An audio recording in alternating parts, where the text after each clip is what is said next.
Ginulat ang mundo. Grabe mga ka-express.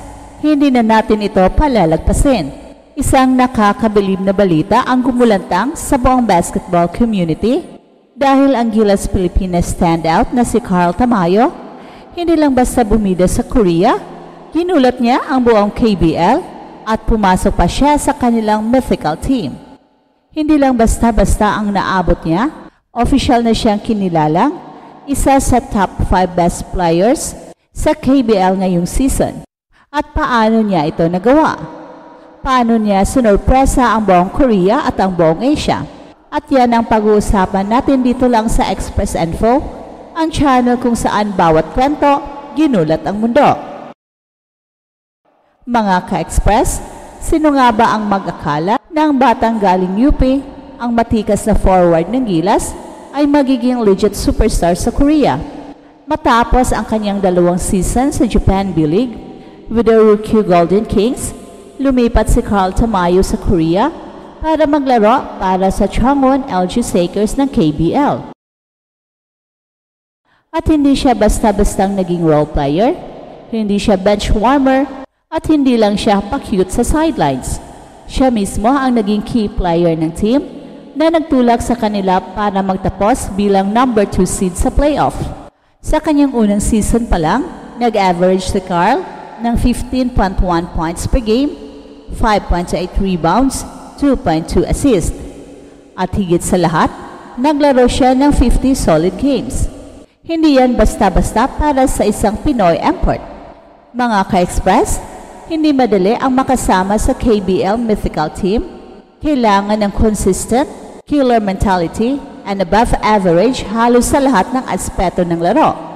Pero si Carl, winalis yan lahat. Ilang beses siyang bumitaw ng 30 plus points at ang pinakamatindi, nagtala siya ng career high 37 points laban sa Seoul Samsung Thunders. Kahit natalo ang team sa game na yon, 92-88, naging highlight ito ng buong season ng KBL. Bakit kamo? Dahil yun na ngayon ang highest scoring game ng Pinoy import sa buong kasaysayan ng liga. At isa lang ang ibig sabihin yan, legit na threat itong si Carl Tamayo sa kahit anong liga siya mapunta. At huwag natin kalimutan, bagong liga ito para kay Carl, bago ang teammates, bago ang sistema at bago ang kultura.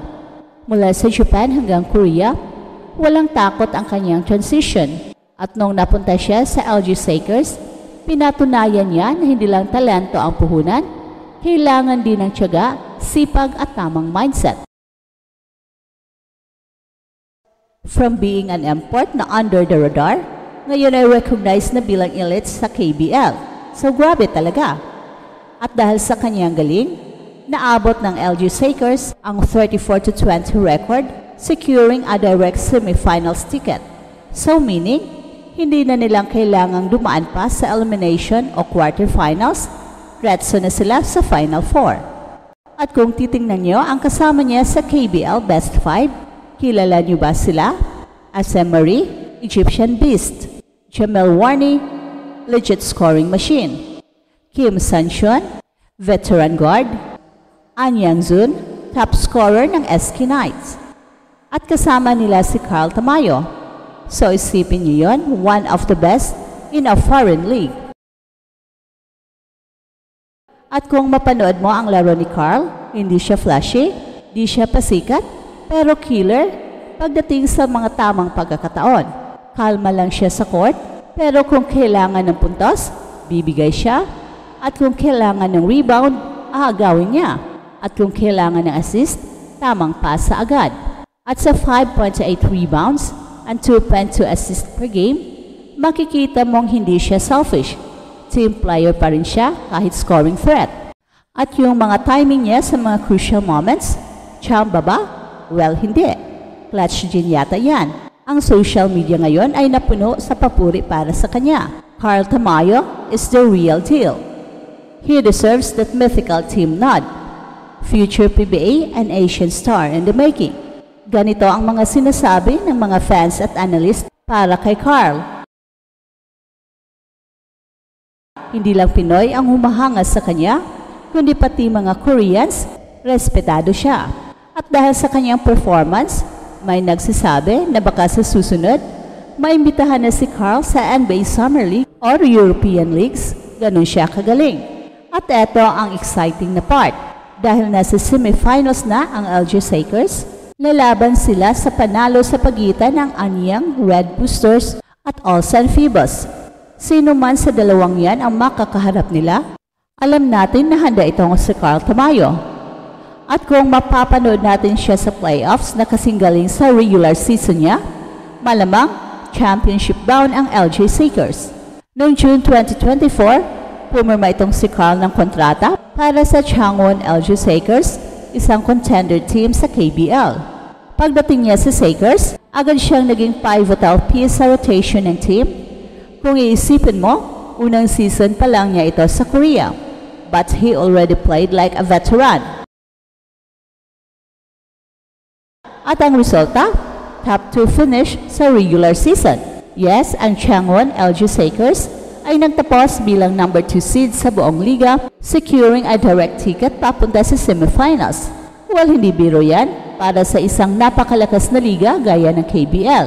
At malaking bahagi ng success ay yan ay dahil kay Carl Tamayo. Hindi lang siya consistent scorer, kundi clutch performer din para sa mga crucial games.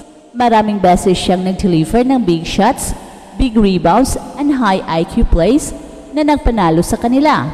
Kung titingnan natin ang kanyang season averages, talagang pang mythical level. 15.1 points per game para sa isang stretch forward, yan ay sulit na numero. 5.8 rebounds per game, hustle, timing at effort all in one. 2.2 assists per game, hindi lang scorer, marunong din mag-facilitate sa opensa. At ito ay sa loob ng 50 games. So, ibig sabihin, consistent si Carl sa buong season. Walang off month, walang slow stretch, nag-perform siya mula umpisa hanggang huli. At dahil dito, napasama siya sa KBL Mythical Team o Best 5, kasama ang ilang top superstars ng Korea at imports. Ito ang mensahe ni Carl. Walang imposible. Mga ka-express, kung natuwa kayo sa kwento ni Carl Tamayo, like nyo na ang video na to, i-share sa tropa, at mag-subscribe dito sa Express Info para hindi nyo mamiss ang mga susunod na kwento na ginulat ang mundo. And comment down below, deserve ba ni Carl Tamayo ang mythical team slot? At kung oo, lagyan nyo ng thumbs up emoji ang comment nyo. At ito ang Express Info kung saan bawat tagumpay, bawat laban at bawat balita sa sports, ginulat ang mundo. Defense の声、新州ブースターカイソット中央に栗原がついています。カイソットこの位置から沈めているというのはありますが、うまいですね。一方の横浜カイソットです。